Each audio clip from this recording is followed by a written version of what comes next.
Il y a une nouvelle, moi, que j'ai bien aimée ce matin dans le Journal de Montréal. C'est un appel de bravoure.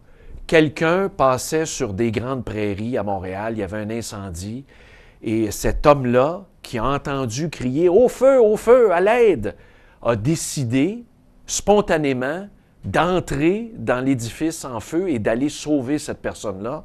Son nom, c'est Hichem Ayoub. Et je pense qu'il est au bout du fil avec nous. Il nous donne quelques minutes de son temps. Monsieur Ayoub, bonjour.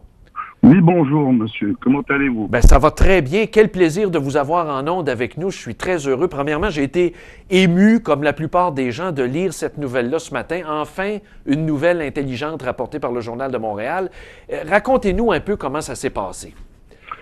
Ben, voilà, monsieur. Moi, je travaille pour la compagnie Hochelaga Transport Adapté. Oui. J'étais en plein travail. Oui. Je descendais la Cordère, arrivé à des grandes prairies, j'ai tourné à droite en m'en allant vers l'ouest. À un moment donné, en roulant, j'aperçois un feu et j'avais la vitre de mon auto qui était entrouverte. J'entendais une femme crier. Oui. Je me suis retourné et c'est là que j'ai aperçu les flammes qui sortaient de la fenêtre de la maison et la madame de l'autre côté en train de crier avec une autre personne âgée.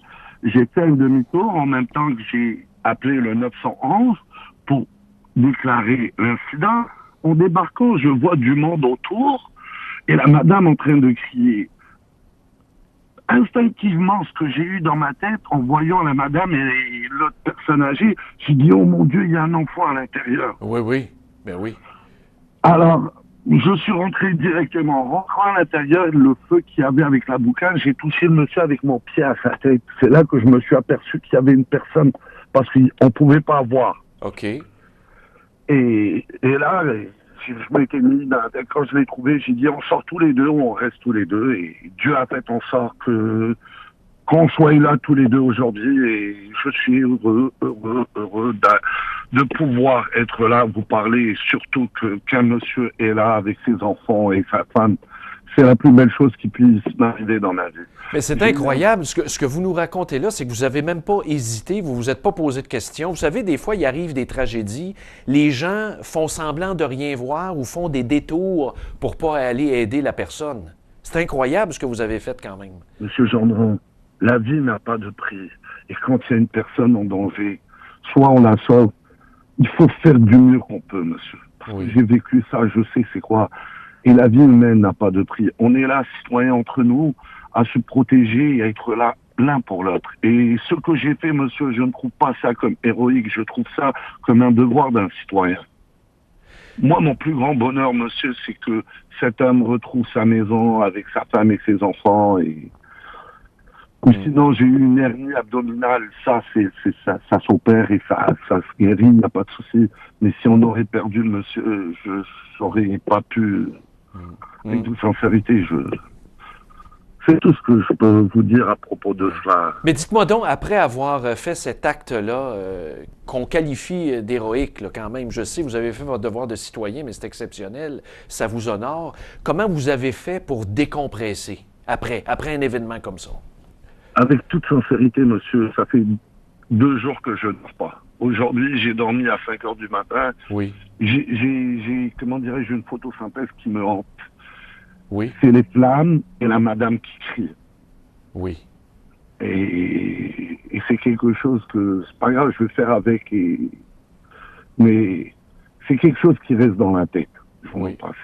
C'est quelque chose qui est là. Parce qu'on se dit, il y avait du monde. Et vous savez quoi, monsieur, quand je l'ai fait sortir jusqu'au trottoir, il y a eu un monsieur qui était de l'autre côté parmi tous les gens qui étaient là, qui est venu m'aider pour le tirer tout à fait vers l'autre trottoir. Et cet individu aussi a fait un acte de bravoure.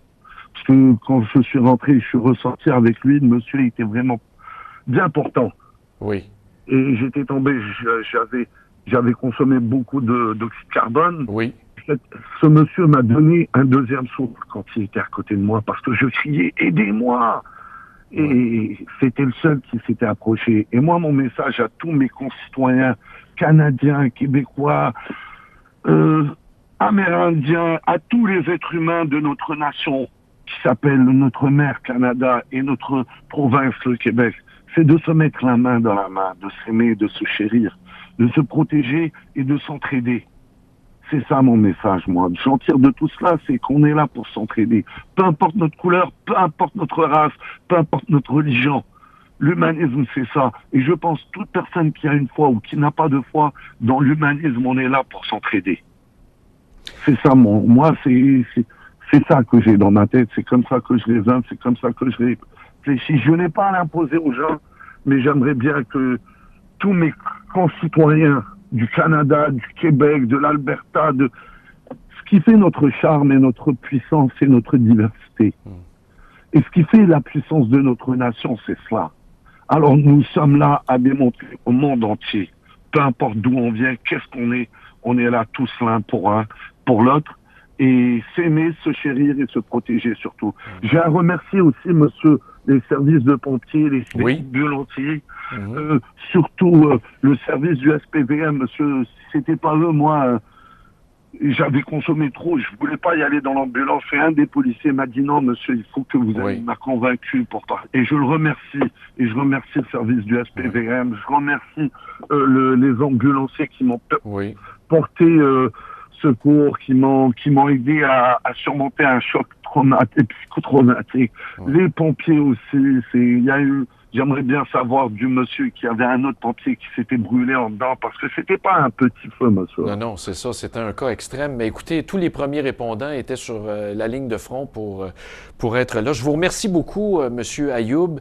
Et vous savez, votre discours que vous venez de nous faire, votre message, j'espère qu'il sera entendu. C'était grandement apprécié d'avoir été avec nous. Ben, vous savez quoi, monsieur, tout l'honneur est pour moi d'avoir un compatriote comme vous qui m'appelle et qui demande mon point de vue. Vous comprenez? C'est ça l'humanisme. Et sachez, monsieur Ayoub... Je vous aime du fin fond de mon cœur sans vous connaître. Au nom de Dieu, au nom d'Allah, je vous aime. Parce que si je me prétends être musulman, je dois aimer tout individu. Et on ne règle jamais le mal par le mal. On règle le mal par le bon. Vous avez raison. Puis vraiment, on est tous dans la même famille. Merci beaucoup d'avoir été avec nous, monsieur. Je vous aime et comme on dit, Dieu protège notre Canada, terre et protège notre Québec et Dieu unit notre peuple. Merci. Bonne continuité, bon courage. Merci infiniment, monsieur. Au revoir. Au plaisir. Hey, c'est pas rafraîchissant d'entendre ça? C'était Hichem Ayoub, qui est originaire de l'Algérie et qui a fait du Canada son pays. Hein? C'est un Québécois comme vous et moi. Vous savez, un Québécois, on définit ça de quelle façon? De la façon territoriale, mes chers amis. On a beau venir de n'importe où sur la planète, vous avez entendu le Québec de demain. Et moi, je me suis déjà fait insulter dans un restaurant à Terrebonne parce que j'avais dit devant des musulmans, vous êtes notre relève au Québec, vous êtes notre avenir. Eh bien là, vous venez d'en entendre un, et c'est ça, l'avenir du Québec. C'est ce genre de Québec-là, de Canada que j'aime. Le reste, j'en ai rien à foutre.